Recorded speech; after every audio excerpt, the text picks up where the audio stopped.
কখনো ওই পাখি তার ডিমকে ফুটানোর জন্য ডিমে দেয় না।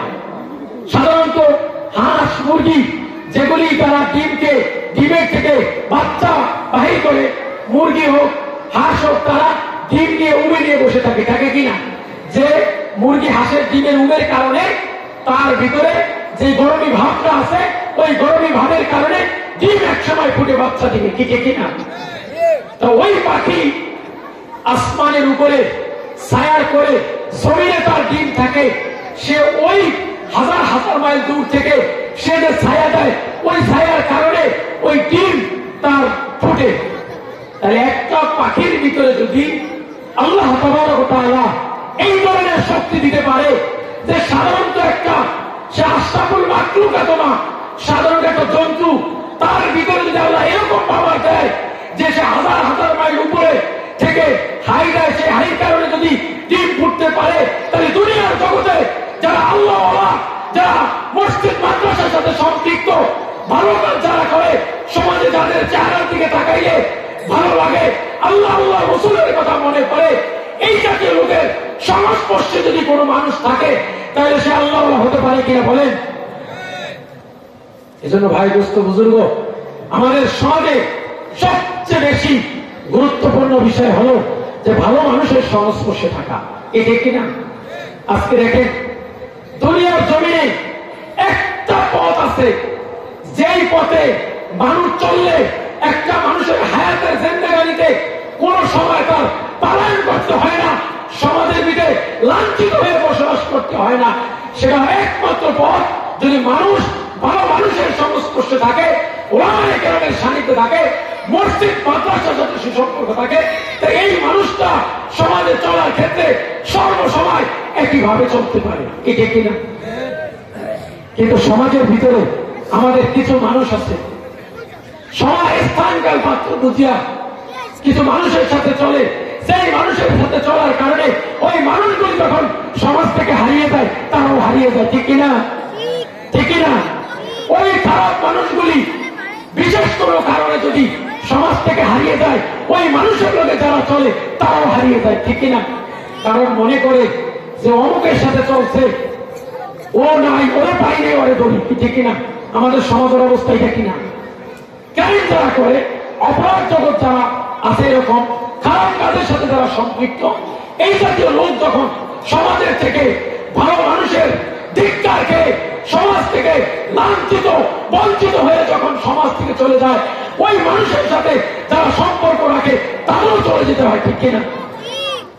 এজন্য ভাই দোস্ত বুজুর্গ, আমাদের সমাজের ভিতরে বর্তমানে দুইটা পথ, একটা হলো সোহবতে আহলুল্লাহ, ভালো মানুষের সংস্পর্শে থাকা, আরেকটা পথ সেটা হলো খারাপ মানুষের সংস্পর্শে থাকা।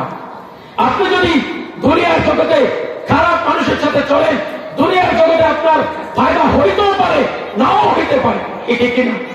কোন মানুষ যদি আল্লাহ আল্লাহ রসুলকে পাওয়ার জন্য মেহনত করে, আল্লাহ আল্লাহ রসুলকে পাইতে চায়, ধর্মের পথে চলতে চায়, আলেম ওলামাদেরকে ভালোবাসতে চায়, আল্লাহ তাকে সেই সুযোগ করে দেয়। কিন্তু দুনিয়ার জগতে যদি কোনো মানুষ দুনিয়া পাওয়ার জন্য মেহনত করে, দুনিয়ার জাগতিক নেতার সাথে চলার জন্য চলিয়া যদি জাগতিক ফায়দা অর্জন করতে চায়, সে ফায়দা পাইতেও পারে, নাও পাইতে পারে, বরং আল্লাহ তাবারক ওয়া তাআলা তার জীবনে অতটুকু নির্ধারণ করে রেখেছেন যতটুকু তার ভাগ্যে আছে, ঠিক কিনা? কিন্তু আখিরাতের ময়দানে আখিরাতকে পাওয়ার জন্য, আল্লাহ এবং আল্লাহর রাসূলকে পাওয়ার জন্য দুনিয়ার জগতে যদি কোন মানুষ চেষ্টা করে, দুনিয়া যদি নাও পায়, আল্লাহ তাবারক ওয়া তাআলা তাকে আখিরাত জগৎ সম্মানী করবে, ঠিক কিনা? এই জন্য তো দেখা যায় অনেক মানুষ দুনিয়াতে অনেক কিছু পায় নাই, কিন্তু মৃত্যুর পরে আল্লাহ তাবারক ওয়া তাআলা দুনিয়াতে না পাওয়ার কারণে তার মর্যাদা আল্লাহ তাআলা মৃত্যুর পরে বাড়িয়ে দিয়েছেন, ঠিক কিনা? আমরা সমাজের ভিতরে অনেক সময় এই যে দেখেন, মাহফিলে মসজিদ মাদ্রাসায় সম্পৃক্ত হওয়া, ওয়াজের মাহফিলে সম্পৃক্ত হওয়া, মাদ্রাসায় সন্তান পড়ানো, দাওয়াত তাবলীগের মেহনত করা, চরমানি যাওয়া, তাবলীগে যাওয়া, বুজুর্গ দরবারে যাওয়া, খানকায় যাওয়া, বিশেষ করে আওয়াম মানুষগুলি যায় যারা ধনাঢ্য ব্যক্তি, তাকওয়ালা ব্যক্তি, তাদেরকে আল্লাহ তাবারক ওয়া তাআলা ওই সমস্ত জায়গায় যাওয়ার সুযোগ দেয়, ঠিক কিনা? আজকে দেখেন আপনারা তো এখানে ওয়াজ মাহফিল আসছেন, যারা এখানে আসছেন ম্যাক্সিমাম লোক যারা সাধারণ মানুষ, যারা টাকাওয়ালা, তারা কিন্তু শীতের দিন এখন বাড়িতে কম্বল বিছায়া কম্বল গায়ে দিয়ে শুয়ে রয়েছে। জাগতিক হয়তো শান্তি, অথবা এমনও হয়েছে যে দুনিয়ার ওলামায়ে কেরামের সান্নিধ্য নাই, ওয়াজ মাহফিলও নাই, আলেম ওলামাও নাই, আল্লাহ রাসূলের বিধান মানার মধ্যে নাই। হয়তো আল্লাহ তারে দুনিয়ার তারের মধ্যে মশগুল রাখছে, অথবা তাকে হাসপাতালের বেডে শুয়ে রাখছে। ঠিক কিনা? বুঝে না। মানুষ মনে করে দুনিয়ার জগতের সাময়িক, কারণ হাদিসের ভিতরে আছে কুন ফিদ দুনিয়া কাআন্নাকা গরীব আও আবির সাবিল। দুনিয়ার ভিতরে তুমি পথিকের ন্যায় বসবাস করো, কারণ এই দুনিয়া তোমার স্থায়ী না। কি ঠিক কিনা? স্থায়ী। এখানে আপনারা স্থায়ী ভাবে থাকবেন। লঞ্চে যদি কোনো মানুষ যায় সে স্থায়ী। কোনো মানুষ যদি এক জায়গা থেকে আরেক জায়গায় যায়, কোন জায়গায় যদি বিশ্রাম নেয়, সাময়িক সময় থাকে না, স্থায়ী ভাবে থাকে, সাময়িক সময় থাকে। দুনিয়ার জগতে আল্লাহ তাবারক ওয়া তাআলা আমাদেরকে পাঠাইছেন যে দুনিয়ায় সাময়িক একটু বিশ্রাম নেওয়ার জন্য আমরা আসি। কি ঠিক কিনা? এখন বিশ্রাম নিতে আয়া কোনো মানুষ স্থায়ী ইমারত নির্মাণ করে না। আমরা দুনিয়ার জগতে সাময়িক বিশ্রামের জন্য এসেছি। আমাদের মূল মাকসাদ হলো আল্লাহ এবং আল্লাহ রাসূল। ঠিক কিনা? মূল মাকসাদ কি? আল্লাহ এবং আল্লাহ রাসূলকে পাওয়া।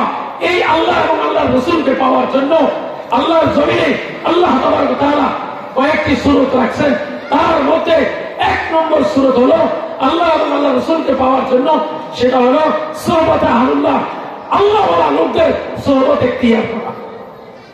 আপনি যখন ভালো লোকের সোহবত এখতিয়ার করবেন, তা ওই ভালো লোকের কারণে আল্লাহ তাআলা সমাজের ভিতরে ভালোভাবে চলার সুযোগ করে দিবেন।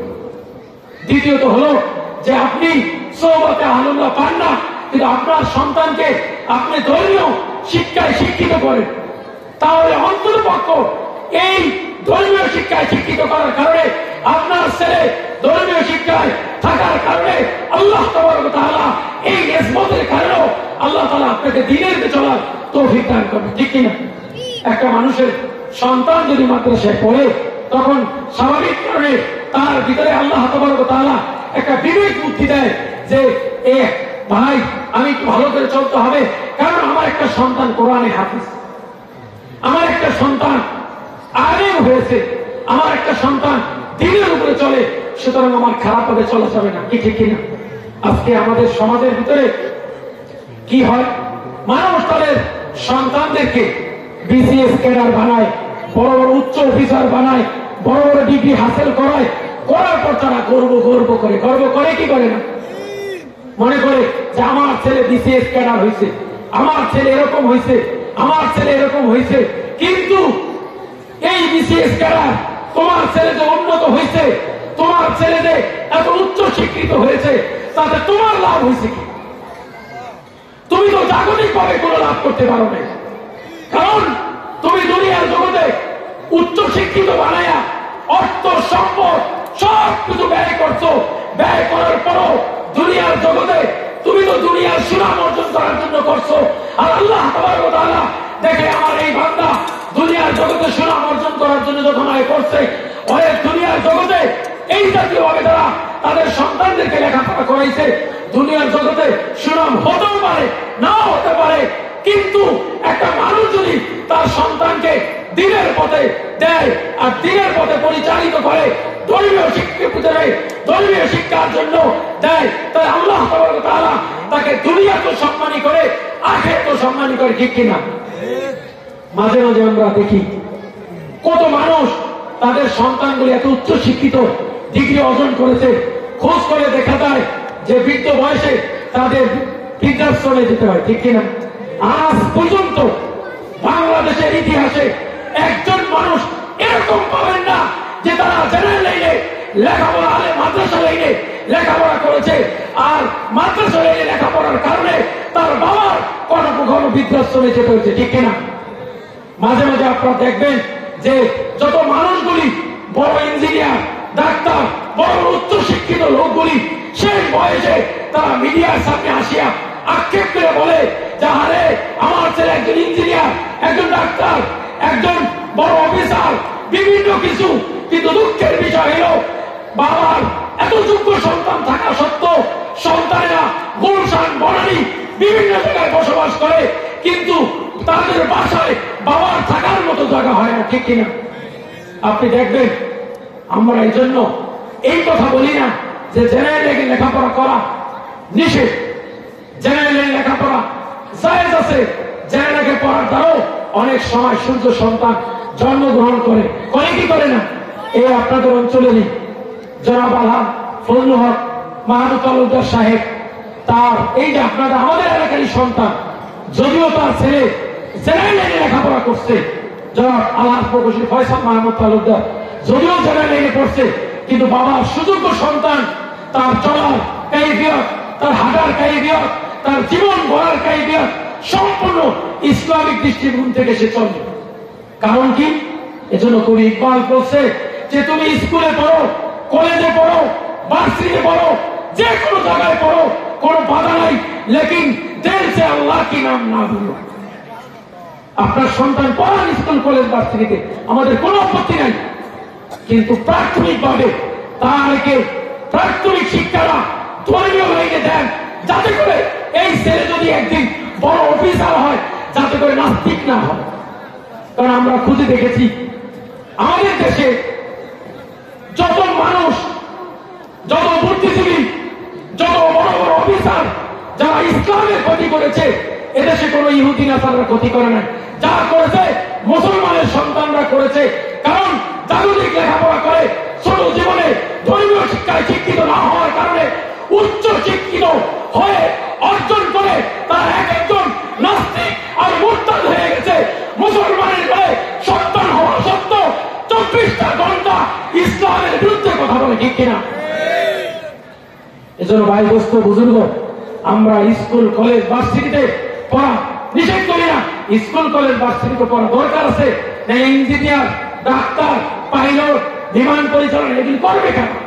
কিন্তু আমাদের কথা একটা, সেটা হলো যে আপনি ওই লাইনে যান, যান অন্তত পক্ষে আপনার সন্তানকে প্রাথমিক অবস্থার শিক্ষাটা আপনি ধর্মীয় লাইনে দেন, যাতে করে এই ছেলেরা প্রাথমিক লাইনে হাফেজ হওয়ার পর, ধর্মীয় শিক্ষিত হওয়ার পর যদি সে জেনারেল লাইনে উচ্চ শিক্ষিত হয়, তার অন্তরে আল্লাহ আল্লাহ রাসূলের জ্ঞান এলেম থাকার কারণে সে যদি বড় অফিসার হয়, বিসিএস ক্যাডার হয়, জেলা প্রশাসক হয়, সেনাবাহিনী প্রধান হয়, কখনো সে মুসলমানদেরকে কটাক্ষ করে কথা বলবে না, ঠিক কিনা? কারণ আমাদের দেশের বর্তমান যে সিচুয়েশন, বর্তমান যে অবস্থা, সে অবস্থায় আলহামদুলিল্লাহ সারা বাংলাদেশের আলেম সমাজরা, মুসলমানরা সর্বক্ষেত্রেই একটি সম্মানের সাথে আছে, ঠিক কিনা? এই জন্য আমরা সর্বসময় একটা বিষয় খেয়াল রাখবো যে আমার জীবনে চলার ক্ষেত্রে সামাজিকভাবে, পারিবারিকভাবে, রাষ্ট্রীয়ভাবে আমি কিরকম ভাবে চলবো, আমার সন্তানকে আমি কিভাবে কোন শিক্ষায় শিক্ষিত করবো। আমি এমন কোন শিক্ষায় শিক্ষিত করবো না যাতে করে আমার সন্তান শিক্ষিত হয়ে ইসলামের বিরুদ্ধে কথা বলে, আল্লাহ আল্লাহ রাসূলের বিরুদ্ধে কথা বলে।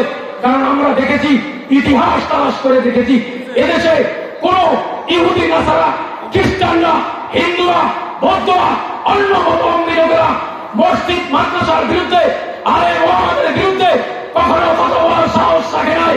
মসজিদ মাদ্রাসার বিরুদ্ধে, আলেমের বিরুদ্ধে কথাবার্তা এই দেশের মুসলমানের সন্তানরাই বলে, ওই মুসলমানের সন্তানরা বলে যাদের ছোট বয়সে ইসলামী শিক্ষা তাদের অন্তরে না থাকার কারণে উচ্চ শিক্ষিত হওয়ার পর আল্লাহ কি জিনিস, রসুল কি জিনিস, বাবা কি জিনিস, মা কি জিনিস, এগুলি কখনো তাদের বুঝে আসে না, ঠিক কিনা?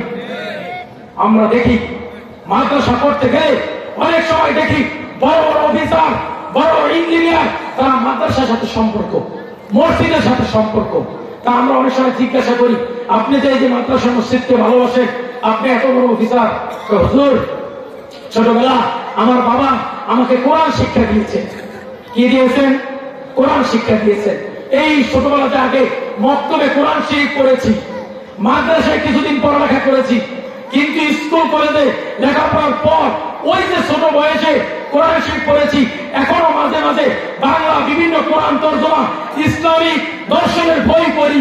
অনেক জায়গায় অনেক ক্ষেত্রে এরকম দেখা যায় বড় বড় অফিসার যারা বিভিন্ন জায়গায় যখন সভা সমিতি করে, কোন অনুষ্ঠানে বক্তব্য দেয়, এত সুন্দর শালীন ভাষায় কোরআন এবং হাদিসের আলোকে দেয়, মনে হয় যে সে মাদ্রাসার মধ্যে, কি ঠিক কিনা? যারা আমাদের বর্তমান উপজেলা নির্বাহী ইসলাম কথাবার্তা শুনলে মনে হয় যে সে একজন আলেম, কারণ শিক্ষা করছে। এই জন্য আমি আপনাদের কাছে আমার বিনীত অনুরোধ থাকবো যে আপনারা অন্ততপক্ষে আপনাদের প্রত্যেকের সন্তানদের সুশিক্ষা, ইসলামিক শিক্ষায় শিক্ষিত করবেন ইনশাআল্লাহ। হাতুড়ে দেখেন কারা করবেন, নারায়ে তাকবীর। আলহামদুলিল্লাহ, আমাদের প্রাণ প্রিয় মানুষ, যিনি আমাদের অঞ্চলের কলিজার টুকরা, যার বয়ান শোনার জন্য আমাদের এই অঞ্চলের মানুষ চাতক পাখির ন্যায় সর্বসময় তাকায় থাকে, সে আমাদের মুআজ্জিজ মেহমান, আমার অত্যন্ত